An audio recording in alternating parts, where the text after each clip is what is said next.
Hello student, welcome in अ सहज शिक्षण. तर स्टुडंट, आज आपण इयत्ता 8वीचा विषय आहे सामान्य विज्ञान. त्यामधील धडा पहिला, सजीव सृष्टी व सूक्ष्मजीवांचे वर्गीकरण, या धड्याचा आज आपण संपूर्ण स्वाध्याय बघणार आहोत. तर विद्यार्थ्यांनो, तुम्ही चॅनलवरती नवीन असाल तर चॅनलला पटकन सबस्क्राईब करा. तसेच हा जो व्हिडिओ आहे हा एंडपर्यंत जरूर बघा. तर चला आपण आता प्रश्न पहिला बघूयात. काय आहे? जीवाणू, आदिजीव, कवके, शैवाल, आदिकेंद्रकी, दृश्यकेंद्रकी, सूक्ष्मजीव यांचे वर्गीकरण विटाकर पद्धतीने मांडा.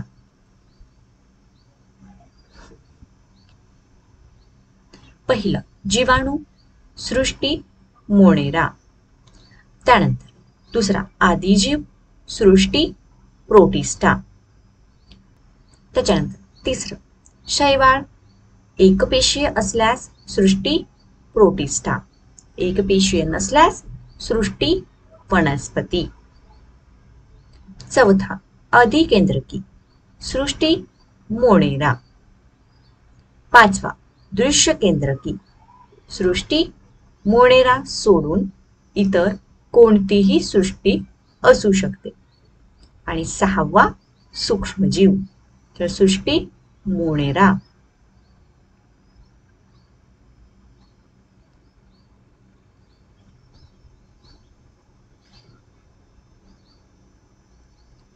विद्यार्थ्यांनो, दुसरा प्रश्न, सजीव, आदिकेंद्रकी, दृश्यकेंद्रकी, बहुपेशीय, एकपेशीय, प्रोटिस्टा, प्राणी, वनस्पती, कवके यांच्या सहाय्याने पंचसृष्टी वर्गीकरण पूर्ण करा.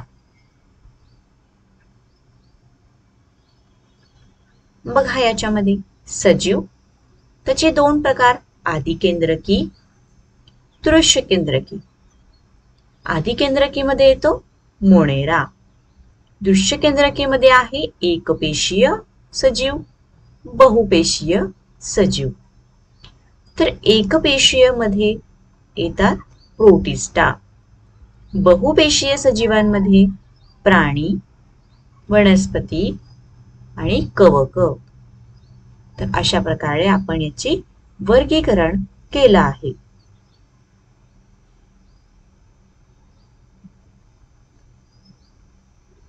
तिसरा प्रश्न, माझा जोडीदार शोधा. तर अशा प्रकारे आपल्याला दोन कॉलम दिलेले आहेत, अ गट आणि ब गट. बघूत, अ गटामध्ये दिलेला आहे कवक, प्रोटोझोआ, विषाणू, शैवाल, जीवाणू. तर ब गटामध्ये दिला आहे क्लोरेला, बॅक्टेरियोफेज, कॅन्डिडा, अमिबा, आदिकेंद्रकी. तर विद्यार्थ्यांनो, आपण याच्या आता अचूक जोड्या लावूयात. पहिला, कवक साठी येणार कॅन्डिडा, प्रोटोझोआ साठी येणार अमिबा, विषाणू त्याच्यासाठी आहे बॅक्टेरियोफेज, शैवाल साठी आहे क्लोरेला आणि जीवाणू आहे आदिकेंद्रकी. तर ही झाली याची उत्तरं. पुढे हे बघूयात आता.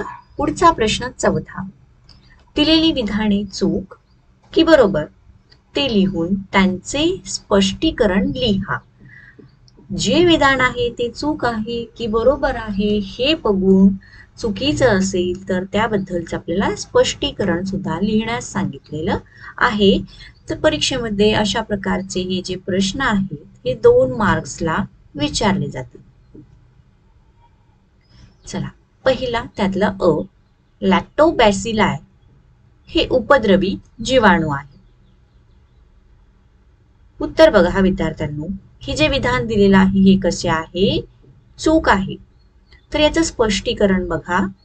पहिला, लॅक्टोबॅसिलाई हे जीवाणू उपयोगी जीवाणू आहेत. दुसरा, दुधापासून दही बनवण्याच्या प्रक्रियेमध्ये त्याचा समावेश होतो.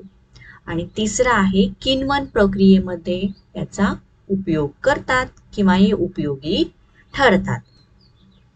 ठीक आहे, तर उत्तर चूक आणि त्याचं स्पष्टीकरण दिलं आहे.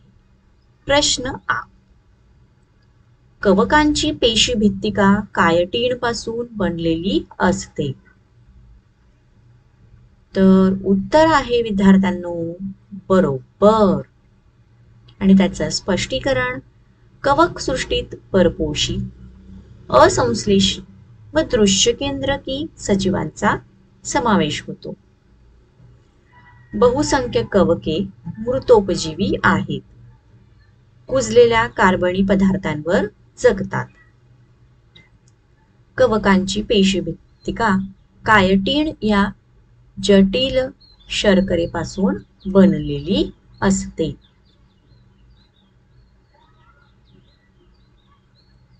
ई, अमिबा छद्मपादाच्या सहाय्याने हालचाल करतो.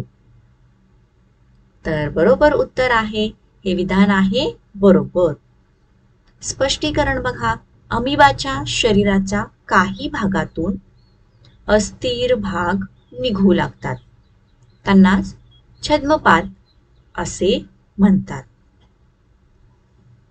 हे छद्मपाद ज्या दिशेने निघाला त्या दिशेने संपूर्ण पेशी द्रव्य हळूहळू त्या दिशेला जमा व्हायला सुरुवात होते. अशा प्रकारे अमिबा एकाच जागेवरून दुसऱ्या जागेवर हालचाल करतो. तर याचे स्पष्टीकरण सुद्धा 2 पॉइंट्स मध्ये दिलं आहे. पुढचा प्रश्न ई, प्लाझ्मोडियम मुळे अमांश होतो. तर उत्तर हे विधान आहे चुकीचे, त्यामुळे चूक असं दिलं आहे. आणि याचे स्पष्टीकरण, प्लाझ्मोडियम मुळे मलेरिया होतो. तर एंटामिबा हिस्टोलिटिकामुळे अमांश होतो.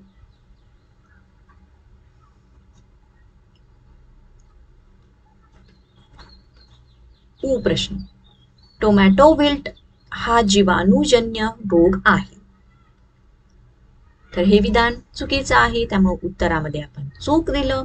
तर स्पष्टीकरण बघा, टोमॅटो विल्ट हा विषाणूजन्य रोग आहे.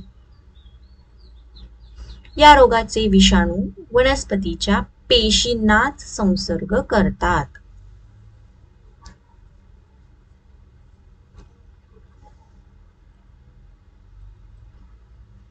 तर विद्यार्थ्यांनो, आता प्रश्न 5वा, उत्तरे द्या. विद्यार्थ्यांनो, व्हिडिओ आवडत असेल तर व्हिडिओला लाईक करा, तसेच तुमच्या फ्रेंड्सना शेअर करा.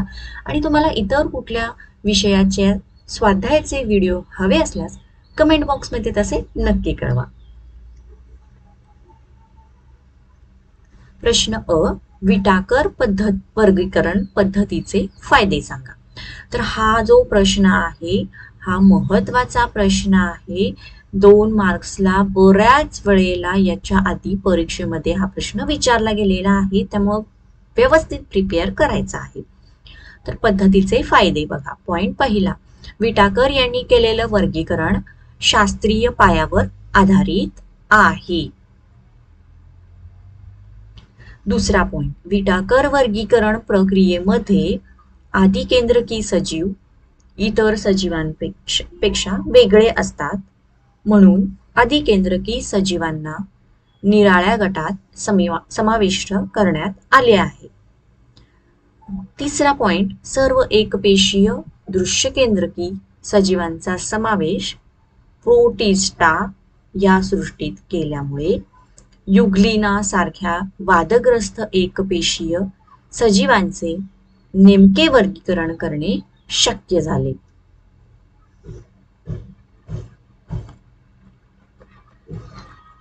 चौथा मुद्दा बघा, कवक या वर्गाचे पोषण मृतोपजीवी असल्याने त्यांचा समावेश स्वतंत्र सृष्टीमध्ये करण्यात आला आहे.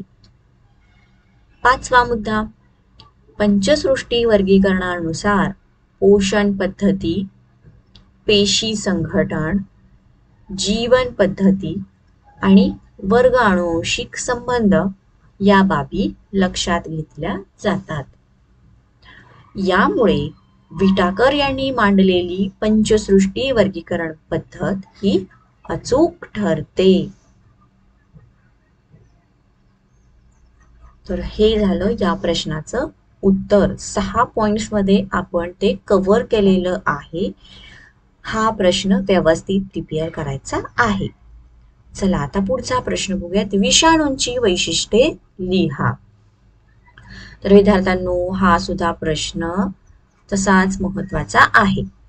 उत्तर पॉइंट पहिला. विषाणू अतिसूक्ष्म म्हणजे जीवाणूंच्या 10 ते 100 पटीने लहान असून फक्त इलेक्ट्रॉन सूक्ष्मदर्शीनेच दिसू शकतात. दुसरा, विषाणू हे स्वतंत्र कणांच्या स्वरूपात आढळतात.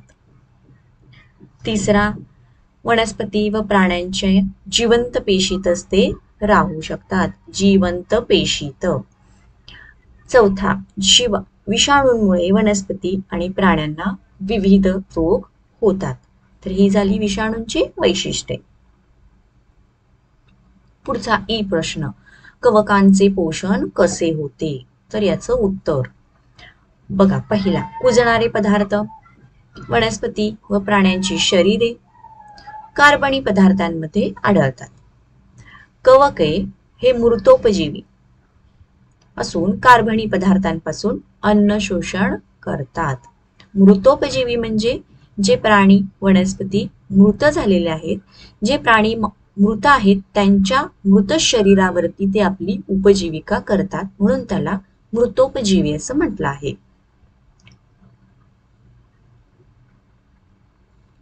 प्रश्न ई. मोनेरा या सृष्टीमध्ये कोणकोणत्या सजीवांचा समावेश होतो? चला तर याचं आता उत्तर बघूयात. पॉइंट पहिला. या सृष्टीतील सर्व सजीव एकपेशीय असतात. या सृष्टीतील सजीव हे स्वयंपोषी किंवा परपोषी असतात आणि हे आदिकेंद्रकी असून पटलबद्ध केंद्रक किंवा पेशी अंगके नसतात.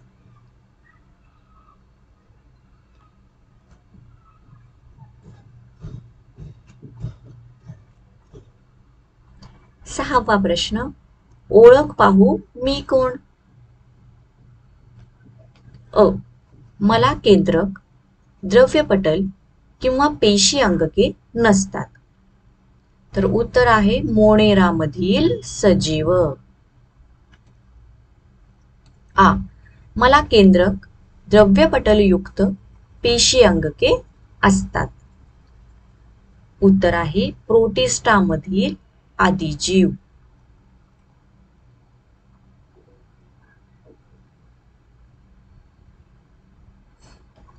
ई. मी कुजलेल्या कार्बनी पदार्थांवर जगते. उत्तर आहे बुरशी आणि कवकाचा एक प्रकार. पुढचं. माझे प्रजनन बहुधा द्विखंडनाने होते. उत्तर जीवाणू आणि काही आदिजीव.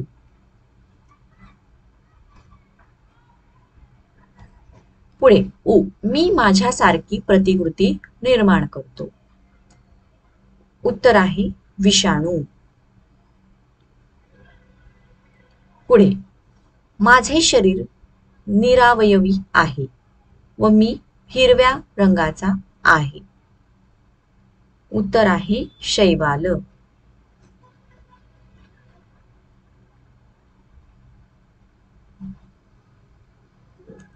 विद्यार्थ्यांनो प्रश्न 7वा. अचूक आकृत्या काढून नावे द्या. व्हिडिओ आवडत असेल तर व्हिडिओला लाईक करा, तुमच्या फ्रेंड्सना सुद्धा शेअर करा आणि अजूनही चॅनलला सबस्क्राईब केलं नसेल तर पटकन सबस्क्राईब करून घ्या. अ. जीवाणूंचे विविध प्रकार. तर याच्यामध्ये बघा गोलाणू, दंडगोलाणू, दंडाणू, स्वल्पविरामाकृती आणि सर्पिलाकार हे आहेत जीवाणूंचे विविध प्रकार. तर ही सुद्धा आकृत्या काढा याच्यासाठी विचारलं जातं. 2 मार्क्सला इम्पॉर्टंट मार्क करते. व्यवस्थित प्रिपेअर करा.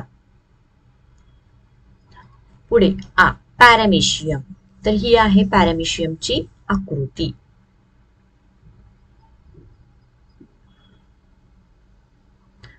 त्याच्यानंतर बॅक्टेरियोफेज. तर बॅक्टेरियोफेजची ही आकृती आहे. हा जो भाग आहे डीएनए युक्त शीर्ष, त्यानंतर कॉलर, इथं नाव दिलेलं आहे मॅनाप्रमाणे आवरण, आणि हे जे खाली आहेत हे काय आहेत, पुष्ठतंतू, आणि खाली ही जी इथं दिसते हे आहे तळातील चकती.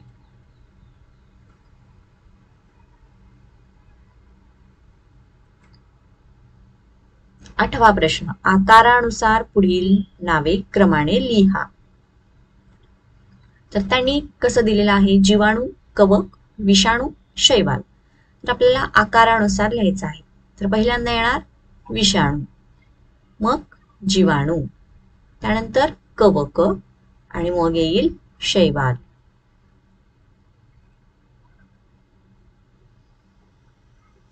तर विद्यार्थ्यांनो, या प्रश्नाबरोबर या पाठाचा स्वाध्याय संपलेला आहे. तुम्हाला व्हिडिओ आवडला असेल तर व्हिडिओला लाईक करा, चॅनलला सबस्क्राईब करा. इतर कुठल्याही विषयाच्या धड्यांचे स्वाध्याय हवे असल्यास कमेंट बॉक्समध्ये नक्की कळवा. थँक्यू. Bye bye.